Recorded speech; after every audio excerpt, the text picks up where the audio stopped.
Donc grâce à ce Mutombo, DG bango tozare, pour que pourquoi bango va détourner ba ibi 100 millions ba ibi 100 millions ba ibi 100 millions ba ibi. Donc grâce à ce Mutombo, DG bango tozare, pour que pourquoi bango va détourner ba ibi 100 millions ba ibi. Ta oyo ya onde koma benga na libanda ba ntibal ba montana botanga ezanga solo beza awa nanu. So tu as posé $10,000 pour que tu aies un bino mutu moko. Pourquoi parce que vous avez invité ma bébé? Na cause $10 va peso, ba libérer Kamek. Yo na ni besoin de moko. Hein? Pas le azumbo ngina bana nai, na mwasi nai. Mais yo a cause $10. Hein? Mutu azumbo boya mbo. Yo ka ba mota sa me bolanda awa. Chaîne wana boba awa ba ne ba ku bazaka. Bazake maboko. Yene mutapesi véritable mbo wana. Et comment il y a la banque centrale, il y a le monde en côté. Alors, Africa TV Network. S'abonner à Africa TV Network. Ndema Kambo, bana poto, bana Africa, bana monde entier. Est-ce que vous avez touché le cœur? Est-ce que vous avez Ida, c'est Pelisarabino? Est-ce que vous avez Modero, vous avez Yama Vios, ma Viokele? S'abonner à bana poto, bana monde entier, Mobimba, on a lipa. Vous comprenez? En anglais, is the Waterloo. S'abonner. Africa Network TV. Africa TV Network. Africa TV Network. Macamo. Oui, je suis Franco Bongan avec Franco Record. Et je suis ici live avec Africa TV Network. Ciao. Hi, you guys. You're watching Africa TV Network. Make sure you stay tuned and keep watching. Donc, pas les grands boss. 10 ans d'avance, Mouké Image. Bonjour, bonsoir. Na balandino sur Africa TV Network. Mbote nabino, vous allez et belé. Partout dans le monde, vous avez biso par la voie internaute. Wana na niveau Europe, na Suisse, na Moni, Seke, apporte Seke, Moussa Nzambe. Toujours na Suisse, Mama Konde Chita, la mère des opprimés. Toujours na Europe, na France, Mama Kabati Charlotte. Na Belgique, Mama Dédé Charlotte.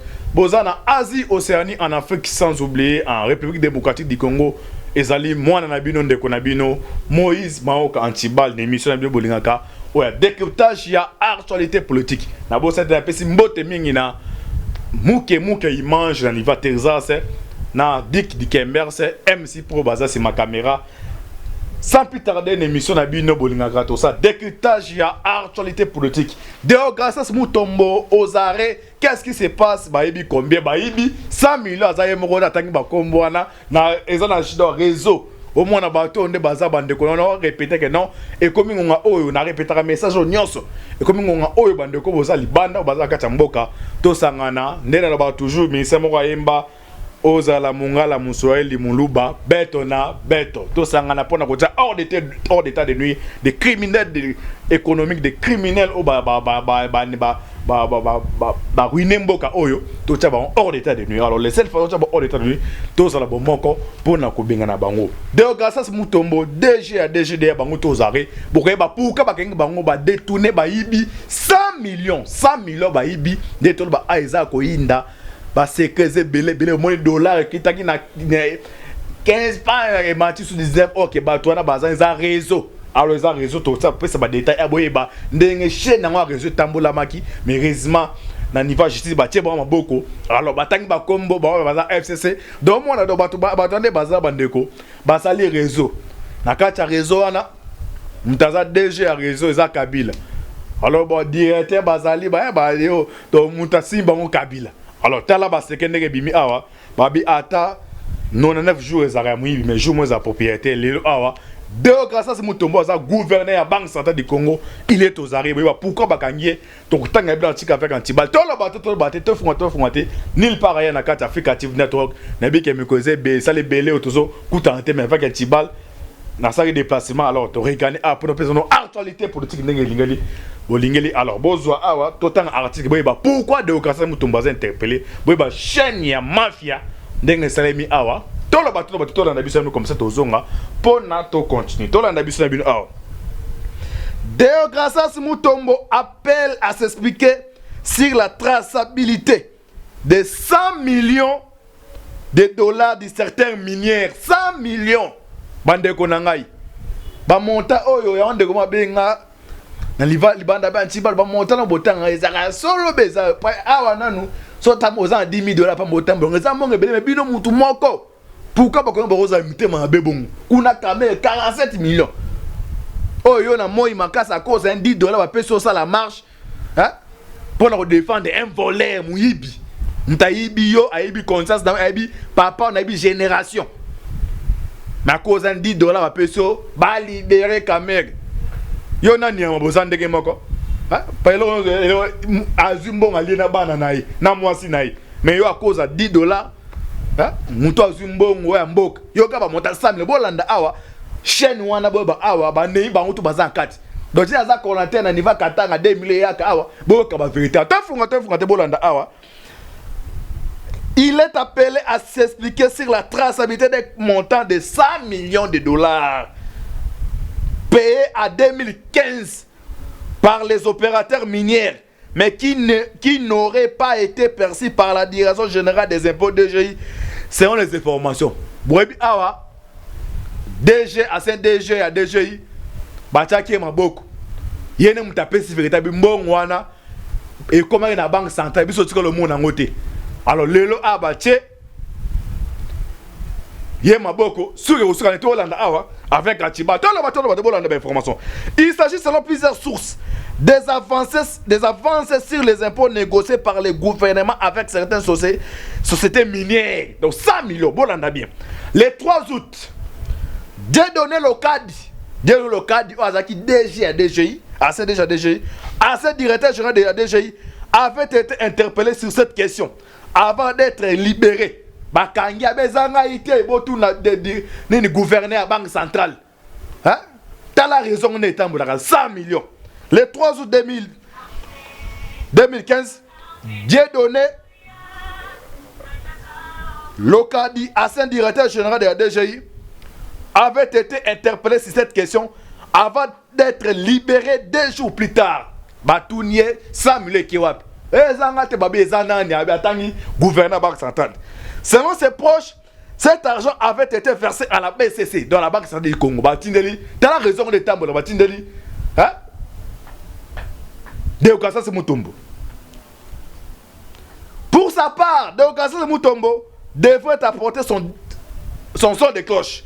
Et 5 babem so yaka ba mbongo sa mileke pano yo yaka. Lelo ba interpréto landa awa. D'ailleurs pour la Banque centrale du Congo, l'opération était régulière.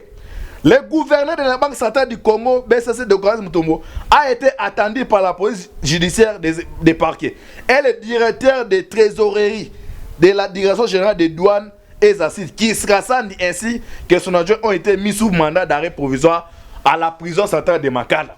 L'argent a été payé directement par la Banque des règlements internationaux sur un sous-compte instruit par le ministère des Finances, et ces fonds étaient gérés par les trésors publics dans le réseau. Bamata Tapogno, Némi à l'époque directeur cabinet.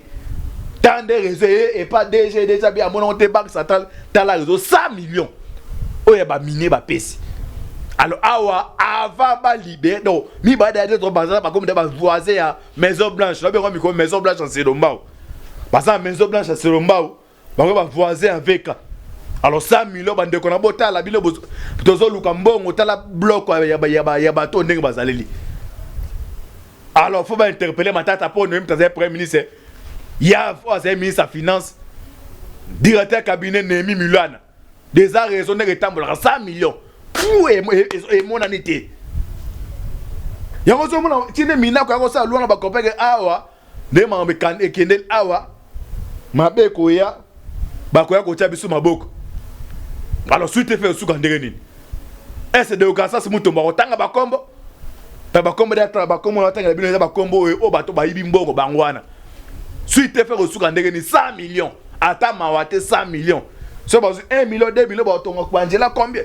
Mais groupe moi ba tu ba 100 millions na kata libenga pour na ko satisfaire ba bien na bango na ba famille na bango. Alors ne ba tia maboko wana si ya mo kanga ba bien na bango parce hors de ne na so émission déjà hors de pesami ba zo bloquer ba bien na bonus parce que tu sais que la zo luka mbongo azo luka mbongo pour na ko satisfaire ba programme ya bana mboka mais groupe ba tu 100 millions au cours de 200 millions alors community ba fanti alors moyen ça il faut fouiller dans le passé 100 millions comme on en a oyo de ka ça c'est moto na ba nemi na matata pour ba yibi pour na ba choma boko ba el temps pour ça na mawa peuple congolais les peuples congolais ba souffrir 18 ans alors t'as la montée belé boy et ça va monter on les attend boza bit pourquoi beaucoup habiter mabe boy des criminels des voleurs pourquoi vous habitez mabe boy bon il bata ba $100,000 ata $50,000 te bino ka ba million virus sango kabla bete na million ou te loi o kuna 200 millions o kuna ezaka ba million en tout cas faut zongo mbongo wana pour ne et na ke na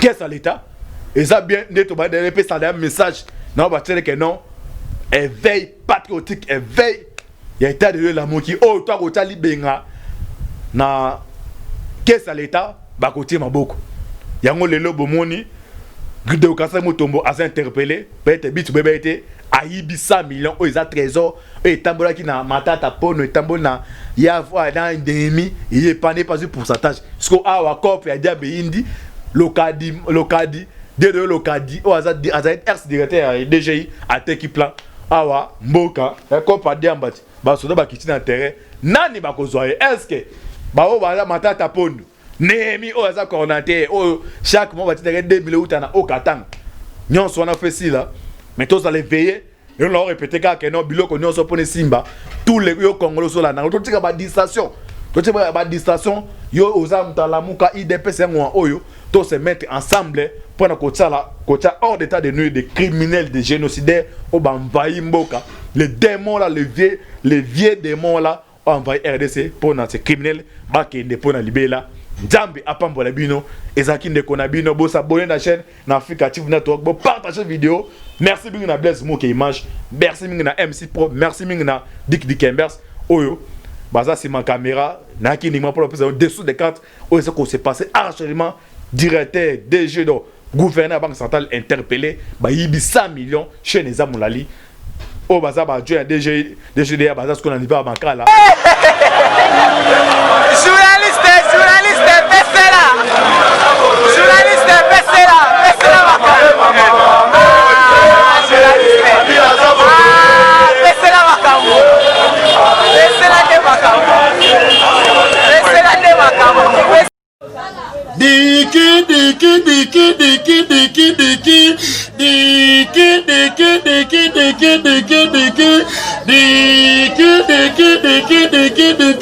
Et comment on peut s'envoler là? Africa TV Network. S'abonner na Africa TV Network. Nde makambo bana poto bana Africa bana monde entier. Est-ce que bon on a touché le cœur? Est-ce que bon on a ida on s'appelle Sarabino? Est-ce que bon on a modéro bon on a ya ma vios ma viokele? S'abonner na bana poto bana monde entier mobimba. Beaucoup en Africa Network. Makambo yesuka le kuma mungu ate opesi mbwa zimbwa boya trou. Tindezana melango na lipa. Vous trompez night? Quand en anglais, is the Waterloo. S'abonner. Africa Network TV. Africa TV Network. S'abonner. Sinon, tu n'as pas ça. Bango diki.